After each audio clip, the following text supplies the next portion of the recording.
Y ahora en Next Noticias vamos a saludar, ya está con nosotros el licenciado Fernando Bianciotti, vía Zoom. ¿Qué tal? ¿Cómo está, Fer? Hola, Fer. ¿Cómo andan? Buen día. ¿Cómo andan? Buen día, Bueno, buen día. bien, bien, bien. Vamos a seguir hablando de crisis. No sé si es una palabra que has escuchado alguna vez. En este caso, bueno, crisis existencial. Así es. ¿De qué existencia estamos hablando? ¿De qué se habla cuando se...? Porque es muy común. Escucha, estoy en una crisis existencial. Bien. Es muy común escucharlo, pero pocas veces sabemos realmente de qué se trata. Ujú. Muchas veces hablamos de estoy pasando por es una crisis existencial, pero a veces, o muchas de las veces, estamos ansiosos o con un conflicto o tener que tomar una decisión, pero lo que es una crisis existencial justamente habla de la existencia del ser humano, de cada uno de nosotros, Ajá, ¿sí? Si nos queremos poner más academicistas, podemos decir que existen 6 grandes crisis en la existencia de la persona, pero digamos, cada individuo lo va a transitar de un modo distinto. sí. Eh, Por ejemplo, sí. sí, No, no, no. Seguí, Fer. vamos a hablar de crisis siempre entendiéndolo como una transformación, porque por ahí la palabra crisis, sobre todo en Argentina, tiene una connotación muy negativa. Ujú. ¿Sí? Es una transformación y que siempre el resultado del traspaso de esta crisis lo que va a generar es crecimiento. Ajá, Entonces son crisis dentro del ciclo vital del ser humano que son esperables que se den. Y se da, acá leyendo el graph, ¿quiénes somos más propensos? En sí todas las personas las vamos a pasar. ¿Sí? De por ujú, ahí dependiendo de las decisiones que tomemos, pero las vamos a pasar. sí, Y Porque esto, se dan en diferentes hitos de la vida. ujú, claro. claro, y esto, bueno, está, supongo que muy relacionado con el miedo, ¿no? Con el temor ante, bueno, toda transformación tiene un poco que ver con esto, ¿no? Bien. ¿Cuáles son Sí, los síntomas o cómo hacer? Porque no tiene nada que ver, lo decías, ¿no? Ni con el trabajo, Ujú. ni con las relaciones, sino es un poco más profundo, parece. es más profundo, tal cual. El temor está sobre todo por el miedo al cambio, ¿no? Porque se da cuando ya estamos acostumbrados a algo y de golpe nuestra vida se transforma. Ujú, Generalmente estas crisis se dan en los cambios de década, ajá, ¿sí? Por ejemplo, la primera que se da es a los 11 y 13 años, Claro, que es el paso de la preadolescencia. infancia a la adolescencia. Claro. ujú, claro. Ahí hay cambios emocionales, conductuales Ujú, del cuerpo, del ámbito social, de todo. ujú. ¿Sí? Después pasamos a una gran crisis que se da a los 18, 20 años, donde estamos comenzando a decidir sobre el futuro, Ujú. a tomar decisiones, y entre comillas lo digo, con mayor peso, Sí, porque tienen mayor durabilidad. Por ejemplo, qué carrera estudiar, qué trabajo conseguir o en qué ámbito desarrollarme. sí. Una tercera crisis existencial o esto, ¿no? Transformación que se da en el ciclo vital es alrededor de los 30 años, donde por una beta tenemos la mapaternidad que decimos, ¿sí? Cuando se plantea el grupo familiar con descendencia propia. Y Ujú. por otro lado, ya la inserción a un mundo laboral que es cada vez más competitivo. ¿Sí?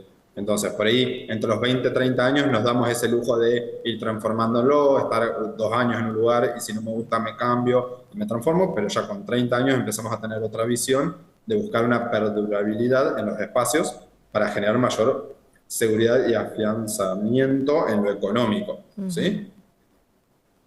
Después, esa que conocemos un montón y que se habla un montón, que es la crisis de los 40. Yo diría entre los 38 y 42 años, donde lo que se realiza, que es la crisis de la mitad de vida, que se le dice, es un balance. En esta época se plantea, se mira para atrás, se observa todo eso que yo había planteado para mi vida y comparo con la realidad. ¿Qué se toma? ¿Qué se hizo? Entonces se empiezan a tomar decisiones sobre aceptación de lo que se logró, lo que se va a lograr, lo que ya no, y transformaciones. Por eso, en los 40 años es muy común estar, por ejemplo, insatisfecho con mi trabajo Ujú. y querer cambiar rotundamente el viraje por el que estamos yendo. Ujú. Después está la de los 50, ¿Qué pasa? Todavía estamos en una edad productiva, donde legalmente la jubilación todavía no llegó, Sí. por ahí las ganas sí, pero tenemos que seguir trabajando. El tema es que ¿qué nos encontramos? Con un cuerpo que no responde como a los 30 años. Claro. Entonces, eso genera una gran crisis porque nuestro cuerpo ya no es el mismo. Y el último de todos, que después les cuento un dato de color en este, Sí. que es el de los 60 a 65 años. Ajá. Acá ya llega el retiro, llega la jubilación, me siento inútil, poco productivo, porque uno está chipeado, uno está Exacto. como aprendió a tener que rendir en un horario y todo, y se encuentra con el tiempo libre. ¿Y qué hacer Entonces, con él? Claro. ¿qué hacemos con eso? Y nos encontramos con nuestro cónyuge, nuestra pareja en casa, compartiendo todo el tiempo. Sí. Y los índices de divorcio más altos o de separación se dan en esta edad, en la edad jubilatoria. Justamente es tan grande el encuentro que nos volvemos a encontrar con esa persona que veíamos al almuerzo o a la cena, Sí. que vienen las personas diciendo, no lo banco más, te dicen. No lo fumo más. Claro. Entonces, bueno, señora, es una persona. Bueno, la usted lo persona no se eligió, puede señora. fumar, ¿Qué va a hay hacer? que tolerar. Claro. Sí, sí. Antes no, digamos, no se convivía, y después de los 60 hay que convivir, ¿no? Sí. Una Con cosa suerte así. era el fin de semana. Sí, pero- claro, Sí. claro. Bueno, No, y nada había más. más gente, porque estaban los hijos y demás. Y también. Exacto. Y tengo- se da también el famoso nido vacío. Exactamente, justamente te iba a preguntar de Sí. eso. Pero cuando es muy preocupante, por ejemplo, porque vos estabas hablando de las distintas crisis en distintas etapas de la vida que, Sí. bueno, hay que atravesarla.